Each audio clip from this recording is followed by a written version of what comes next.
Hello, everyone. Um, Today I'm going to be reacting to Goji Center's Triceratops versus Ankylosaurus battle face-off in-depth combat analysis. So, I made a reaction not too long ago, just a couple minutes. It was the new death battle. I got a copyright claim, so I decided to just put both of my death battle reactions on private. So, yeah. I'm pretty pissed about that. Then I wrote a comment to them saying thanks for the copyright claim with a middle finger emoji. They blocked my comment. They deleted my comment. Yeah, real brave of them. Oh well. Maybe this video will take my mind off of it. So yeah, let's get started. Whoops. Today, the most armed herbivorous land animal of all time will face the most armored land animal to ever walk the earth. Oof. That's right, folks. You're about to witness what would happen if a Triceratops runs into the Ankylosaurus. This will be We'll interesting. discuss weapons, armor, intelligence, and more to determine the winner of this fight. So if this is your first time here, take a split second to hit that like and subscribe button so you can see more content like this. Goji Center now presents Triceratops versus the Ankylosaurus. Before we begin, I'd like to show you some footage of me playing Mech Arena, our sponsor. Look, let's right now, I'm playing in the 5v5 mode, which is my has more hit points. There are other game to capture the magic of playing PC and console. 100 A coins and 10,000 credits. Don't forget to add Goji Center so we can play and wreck some mechs. Thanks to Mech Arena for sponsoring this video. And now, let's get back to our dinosaur showdown. Let's go. If you know anything about dinosaurs, you will know that our contestants are herbivorous creatures. Right. Animals that spend all day munching on veggies are usually perceived as docile pushovers that do nothing but fill the lower ranks of the food chain. If that's you, then you are incorrect. And if you think Triceratops and Ankylosaurus would never run into each other and fight, well, you might also be wrong there. In the real world, confrontations between armored and unarmored herbivores happen on a daily basis, and in many cases result in a fatal aftermath. So why would a Triceratops and an Ankylosaurus bother fighting? The answer is simple: resources. These animals' instinctual default behaviors drive them to find the stuff that keeps them alive, such as food and water. Therefore, any obstruction to a limited resource will now be considered a threat. And now, ladies and gentlemen, we have a fight. Triceratops was the largest ceratopsian in the Cretaceous period, measuring up to 30 feet in length and close to 10 feet tall. Yeah. The largest bull Triceratops specimens could have weighed up to 11.6 tons, making this a formidable foe for literally any land animal to ever exist. Let's not ignore the fact that this dinosaur's most armored area takes up almost a third of its body. This 1,000-pound head will be the main weapon this animal will use against its opponent. Its adversary, the Ankylosaurus, was perhaps the most heavily armored dinosaur during this time period. Measuring up to 26 feet in length with a height of up to 6 feet, this guy wasn't necessarily as large as a Triceratops, but it didn't need to be. We will talk about why later. If we compare these animals side by side, it's easy to draw conclusions. Your conclusions may be right after all, but to learn more, let us now enter the analysis platform. Intelligence. Something tells me the Triceratops will win. Measuring the intelligence of an extinct dinosaur can be quite difficult. Yeah, how do you do especially that? if you're only left with fossils and brain cavities. Because of this, a system known as EQ, or encephalization quotient, is used to give us a less blurry idea of their cognitive potential. These rankings are based on brain-to-body size ratios, meaning that the bigger your brain is compared to your body, the more intelligent you could be. Ceratopsians and Ankylosaurids are located in the lower ranks of this chart. As you can see, these guys fall behind the Troodontids, Carnosaurus, Crocs, and Ornithopods. The EQ of Ceratopsians, however, ranks above the Ankylosaurids, meaning that it is likely that this whole family of dinosaurs is estimated to be smarter, or less dumb, than the Ankylosaurids. Brain-to-body size ratios shouldn't be the only metric taken into account. Just because an animal's brain is smaller does not mean it's dumb. The brain of a Triceratops was very likely tubular in shape. Most of it was made up of its olfactory bulb, which was responsible for its sense of smell. The frontal lobe, however, the part that does the actual thinking and problem solving, was not developed compared to other smarter dinosaurs. Although not very smart, this animal made up for it with its highly developed senses and well-tuned instinctive behaviors. They were probably intelligent enough to understand the capabilities of their weapons. Take rhinos, for example. Although not the brightest of mammals, they understand how to use those horns to gore up an opponent. What about the Ankylosaurus? Having a heavily armored head came at a price. These thick skulls made little room for brain casing, with most of it devoted to the sense of smell. What's left of the brain was most likely delegated to the remaining senses and cognition. Being creatures that would only eat, sleep, breed, and repeat, anything or anyone that interrupted this routine would most likely trigger its defensive instincts, which in this case involves the knowledge of how to use their club, an instinctual response passed down for many generations. And that's as far as it goes. Almost no problem solving happening here. When your only issue in life is an interruption from eating or breeding, all you really need is a heavy club to swat away the problem. Both of these animals were not that smart, but one was dumber than the other. For this battle attribute, Triceratops takes the edge for battle intelligence. Defense. Being animals that could endure and survive attacks from a T-Rex only meant that they were equipped with armor that could withstand a barrage of attacks. But who can withstand more? The Triceratops' main defensive body part was its massive frill that made up almost half of its entire skull length. There are many theories that claim that this frill's purpose was more for display than for defense.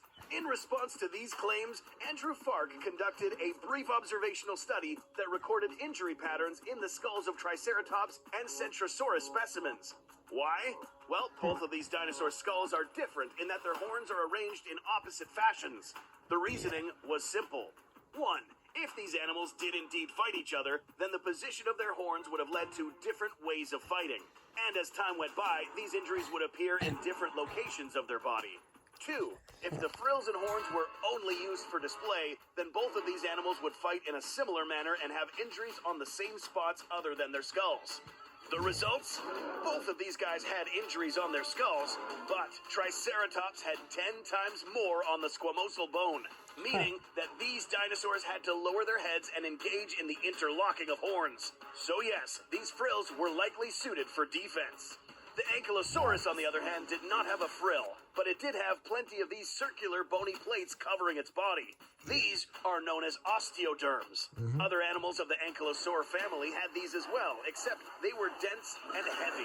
Not the Ankylosaurus. These osteoderms were thinner in comparison to its other relatives, but were strengthened by cushions of collagen fibers which were embedded into the bone tissue. This provided armor that was more lightweight, but just as resistant as its relatives. The osteoderms ranged from a mere half an inch to 14 inches in diameter, and they were accompanied by a very thick hide. The only downside to this armor is that it only covered the upper part of its body. Anything below these areas would have been unprotected and vulnerable to damage. Could these withstand a Triceratops horn? Yes and no. These osteoderms could stop teeth and claws, but a 3.3-foot horn pressing on a small pressure point could pierce this hide or the gaps between the osteoderms. The only thing that would prevent this is the Ankylosaurus posture. Remember, this guy is only 6 feet tall. An Ankylosaurus lowering its body would make it difficult for the trike to lower its head enough to angle its horns in a piercing position. These horns would simply scrape the surface. In terms of overall armor, it is clear that the Ankylosaurus's armor covers a larger part of its body than the Triceratops, giving it the edge for overall defensive attributes. I thought so. Locomotion. The Triceratops was, ironically, one of the most agile of all the I want to say the this Triceratops. guy was something else. Take a look at this dinosaur's leg structure. While its back legs are positioned like a rhino's, the front legs are splayed outward like a lizard. These strong forelimbs allowed the Triceratops to turn really fast in any direction while always facing its opponent. This animal's agility does not end here. It is estimated that a fully grown Triceratops could run up to 15 miles per hour. Admittedly, that is not very fast compared to other more nimble dinosaurs, but it is a considerable speed for this specific battle. The Ankylosaurus, on the other hand, was not as agile. Its leg anatomy was not similar to the Triceratops. Its legs were also much shorter, meaning that each stride covers less ground. The combination of this stubby build and heavy armor puts its top speed around 6 miles per I hour. knew it. The only agile part of this animal's body would have been its hind legs and tail, as these would have to move quickly to wind up a blow using its main weapon. But in overall agility and speed, the Triceratops takes the edge thanks to its leg anatomy. Now, let's get to the fun stuff. Short-range weaponry.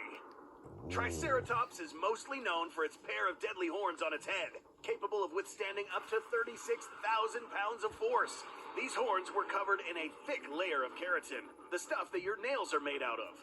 Measuring more than 3 feet long, these were speaking of capable nails, of I gotta cut piercing deep mine. into an opponent's torso and piercing the lungs and heart. Any strike aimed at any limbs would also cause severe injuries and render them useless. In addition to their strong composition, these were aimed using an advanced evolutionary mechanism known today as a ball socket joint. This is the closest nature has gotten to a perfect sphere. This allowed the Triceratops to move its head in a circular motion.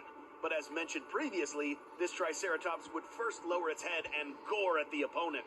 This joint was more than enough to accomplish this. Before we move on, let's address the fact that there were some variations within the Triceratops genus. Meet Triceratops horridus and Triceratops prorsus.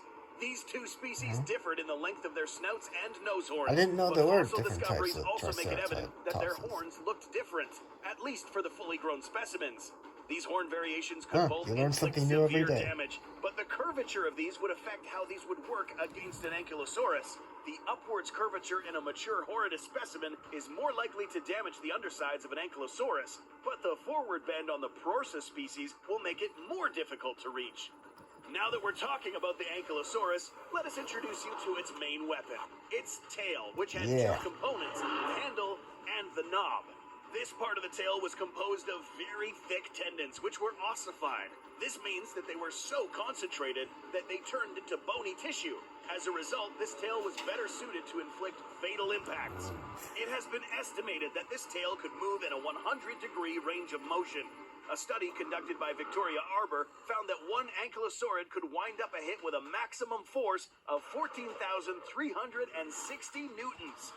This metric was from a Euoplocephalus. Anything larger than this would make the club run the risk of shattering itself. Yes, that's how strong this club is.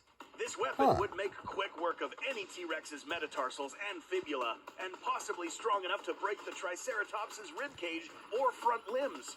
And if it was lucky, take it out with one blow to the skull. So who takes the edge? On one hand, you have a dinosaur that can kill the opponent with a single stab of those horns. On the other, a tail club that can obliterate any bony structure it makes contact with. Both have the capability of killing an opponent if the damage is inflicted in the correct location, making this a draw in close-range weaponry. We are now ready to reveal who will win in an encounter between these two herbivores. Triceratops takes the edge in intelligence and locomotion, while the Ankylosaurus takes the edge in corporal defensive attributes thanks to its suit of armor. Both of these dinosaurs come equal in the damage that those weapons can inflict. By compiling all the collected data, we determined that the Ankylosaurus will win most encounters between these two dinosaurs. This, however, is not the complete verdict. Although it is true that an Ankylosaurus would win most of these encounters, it is unlikely that these victories will result in the Triceratops' death. Let us explain. In this specific type of encounter, there are a few factors that make the Ankylosaurus win most of these encounters. The first is its height. If these dinosaurs decide that a bush is worth squaring up for, the Triceratops would most likely be the first aggressor. The Ankylosaurus's instinctual response to the attack will make it lock itself into its default defensive position, which is lowering its short body and slanting its armored back against the attacker. This defensive stance makes it almost impossible for the Triceratops' horns to wedge under and stab its unprotected underbelly. But couldn't he, like, flip him over, then stab him? The Triceratops still wouldn't be smart enough to exploit this weakness. Oh. A horn strike to the protected part of the Ankylosaurus will only deflect the horns. Not to mention that the Ankylosaurus would have been instinctively hardwired to strike the Triceratops' flanks, possibly breaking its ribs, front limbs, and maybe its frill. The only way a Triceratops would win this fight would be by flipping over the Ankylosaurus. Yeah. In the off chance that this does occur, it would have been by accident. But even this maneuver is highly unlikely, especially if we take these two-horn variations into account. A Triceratops that does manage to defeat an Ankylosaurus would most likely be an adult Horridus species. Given the shape of their horns, there is a higher chance for a Horridus to pull off this maneuver than a Prorsus. Having said this, a Triceratops win would have been a far greater fatality rate than an Ankylosaurus victory. The Triceratops has all the tools necessary to kill an Ankylosaurus, but it does not have the cognitive ability to figure out how to use its weapons effectively against this specific opponent. Ironically, a Triceratops would have an easier time facing a T-Rex, since its unprotected body will always be vulnerable against a strike from a trike. Trying to stab something underneath your range of motion is more difficult. In conclusion, the Ankylosaurus would win most of the encounters, but the trike might not get killed. But on the off chance that the trike does win, it's likely that the Ankylosaurus will die. What do you think about this encounter? Are there any other herbivores that could actually defeat an Ankylosaurus? That sounds legit. Let us know what you think in the comments. For more fun face-off documentaries and info about your favorite kaiju, make sure to give us a like and subscribe. Thank you so much for watching, and we will see you in the next face-off. Can't wait for that. Yeah. So, yeah. That'll do it for this video, guys. I hope you enjoyed it. And, yeah. Ciao.